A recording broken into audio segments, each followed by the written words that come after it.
Nós vínhamos conversando sobre como que a ausência de documentos escritos, aliás, como que a ausência da escrita fez com que durante muito tempo a história anterior ao surgimento ou desenvolvimento dessa habilidade humana ficasse relegada a um segundo plano. Mas comentamos também que, na verdade, a maior parte do tempo em que a espécie humana existiu e existe sobre a face do nosso planeta foi exatamente o tempo em que a escrita não estava presente, ou pelo menos não da forma que a gente conhece. Muitas coisas a gente não tem como afirmar categoricamente. Aliás, já diziam que existem muito mais coisas entre o céu e a terra do que sonha a nossa vã filosofia.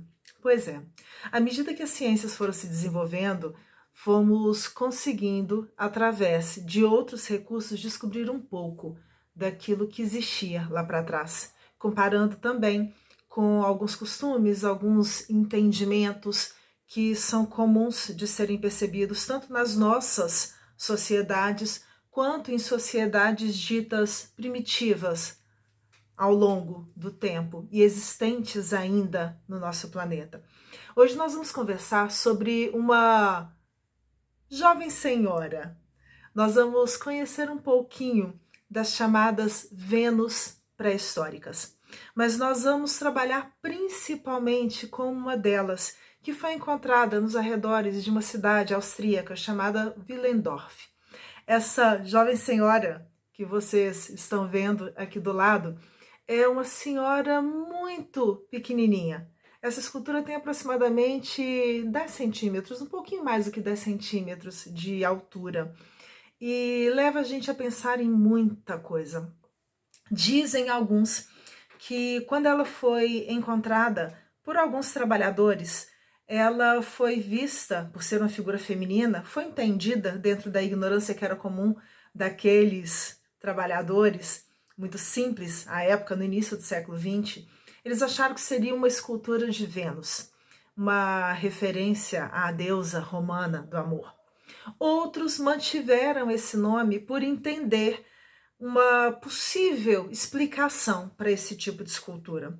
Outras semelhantes foram encontradas em lugares diferentes ao longo da nossa história, mas as mais conhecidas dentro desse período, que a gente vai chamar de Paleolítico Superior, são a Vênus de Willendorf, a Vênus de Lespune, encontrada na França, e a Vênus de Grimaldi. O que essas jovens senhoras têm para contar para a gente? Pois é um pouquinho sobre isso que nós vamos conversar hoje. O Dr. Brian Zygmunt, quando ele estuda a Vênus de Willendorf, um artigo publicado por ele vai chamar a atenção da gente para a necessidade de termos de forma muito clara a distinção entre arte e entre artefato. Porque quando a gente trabalha com arqueologia, artefato estaria mais relacionado aos objetos produzidos pelo ser humano em geral. Mas entrariam na categoria de arte aqueles em que se pode perceber um apuro técnico maior, uma vontade de se aliar à ideia do belo, uma tendência a se procurar o máximo de perfeição dentro daquele tipo de objeto que está sendo produzido. Uma comparação interessante colocada por ele é que uma colher de plástico seria um artefato, mas quando a gente pensa numa colher de prata trabalhada com filigranas, com detalhes, com relevos, existe uma preocupação de arte por trás desse objeto. É como se os artefatos fossem os objetos do cotidiano e os objetos artísticos fossem aqueles feitos com a intenção de durar, de permanecer por algum motivo, de enfatizar ou de exaltar alguma criatura que estivesse relacionada a ele. Por que estamos mencionando isso? Porque essas três senhoras que nós estamos apresentando aqui, elas se relacionam de alguma forma com isso. Pesquisas recentes chamam a atenção para o fato de que, por exemplo, a Vênus de Willendorf, ela teria sido feita pelas datações aproximadas, pelos métodos de investigação utilizados, que vão desde a análise das camadas do solo e dos depósitos de objetos que foram se sucedendo ao longo dos milênios, essa escultura ela é datada entre aproximadamente 24 e 22 mil anos antes de Cristo. Mas alguns estudiosos, tentando encontrar o seu lugar de origem, analisaram o tipo de rocha da qual ela é feita e analisaram, buscaram, né, informações sobre de onde aquela rocha poderia ter sido tirada. Acontece que esses pesquisadores, numa pesquisa recente, descobriram que o material de onde foi retirado, né, a jazida, de onde foi retirada essa pedra, não se encontra na Áustria. Ela foi feita de um material que existe no norte da Itália. E aí a gente começa a pensar, por que será que eles se deram ao trabalho de fazer uma escultura pequenininha, aproximadamente 11 centímetros, com um material feito numa região que hoje, né, é muito distante do seu lugar de origem, e a gente fica pensando quantas gerações não se sucederam, lembrando que a expectativa de vida naquela época era muito baixa, pela própria condição de subsistência, pela forma de alimentação, entre vários outros fatores. O que levaria uma criatura a viajar e a deixar de geração para geração essa escultura para que ela fosse parar numa região hoje que a gente denomina de sendo austríaca? O que a gente está querendo dizer? Da mesma forma que nós mencionamos lá atrás, que os objetos artísticos eles eram feitos, né, que as imagens elas eram produzidas com uma intenção para além de simplesmente transmitir aquela informação. E aí nós levantamos a possibilidade, que é defendida pelo Gombrich e de outros também, né, de que fosse uma imagem feita com uma intenção mágica, entendendo que mágico nesse sentido é muito mais amplo do que a gente pode imaginar. Essas senhoras tomam uma dimensão, uma importância muito diferente. Vamos lá.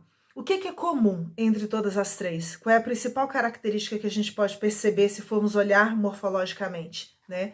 A existência de quadris largos, o abdômen proeminente, todas elas têm a apresentação de seios fartos. Não existe uma preocupação muito grande com o detalhamento do rosto, e a presença desses elementos, aliadas à situação de serem objetos portáteis, que poderiam ser levados de um lugar para o outro, dá a entender a possibilidade, se fôssemos utilizar, né, o entendimento de hoje, quase que de um amuleto, de uma peça que poderia dar sorte, de um objeto qualquer que poderia ajudar num determinado momento da vida. Pois bem, até hoje, em sociedades primitivas, em lugares onde não existe um conhecimento científico tão grande e de fácil acesso, como, por exemplo, nós encontramos nas cidades, principalmente, né, nos grandes centros urbanos, a ideia da gestação e do parto é sempre vista com uma preocupação muito grande pelas pessoas daquele núcleo familiar, ou vamos dizer assim, né, daquele clã ou daquela tribo. E exatamente por conta disso, deveria ser acompanhado por uma série de cuidados, já que a manutenção da espécie, no caso da espécie humana, ou vamos dizer assim, né, a sobrevivência daquele clã, daquela família, dependia de um parto bem-sucedido.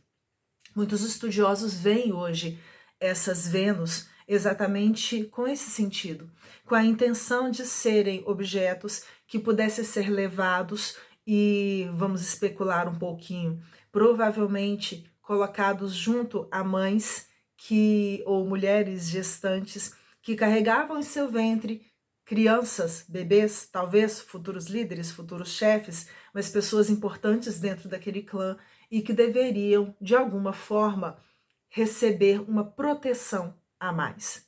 Esse é um dos exemplos que a gente vai ter que utilizar, e uma das formas de entendimento que a gente precisa buscar quando a gente trabalha com esse tipo de arte, com a arte produzida antes da escrita, porque notícias maiores a gente não tem.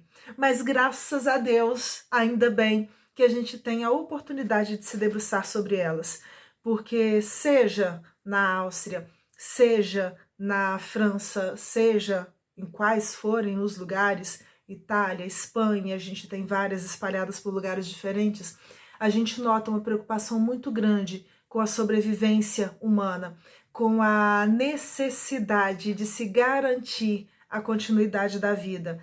E essas Vênus, que não são deusas do amor no sentido desse amor sensual, acabam sendo deusas do amor ou deusas maternas desse período paleolítico. Ah, Rogério, elas existiram e tiveram função somente nessa época? Não podemos dizer com absoluta certeza. Até porque essas divisões do tempo que a gente coloca, elas não são estanques. Não existiu um período, por exemplo, que a partir do dia tal deixou de existir o Paleolítico e começou a Era do Neolítico. Isso daí foi acontecendo e foi despertando essa transição em lugares diferentes ao redor do mundo e em épocas diferentes. Por isso que a gente fala de datas aproximadas. Hoje a gente viu um pouquinho dessas senhoras, mas tem algumas cavernas que a gente precisa conhecer. Se você não está inscrito ainda no nosso canal, se inscreve aqui. Se você acha interessante o nosso conteúdo, compartilha, curte os nossos vídeos. Assim ajuda a fortalecer um pouquinho mais aqui a divulgação do nosso trabalho. Um beijo para vocês e até breve.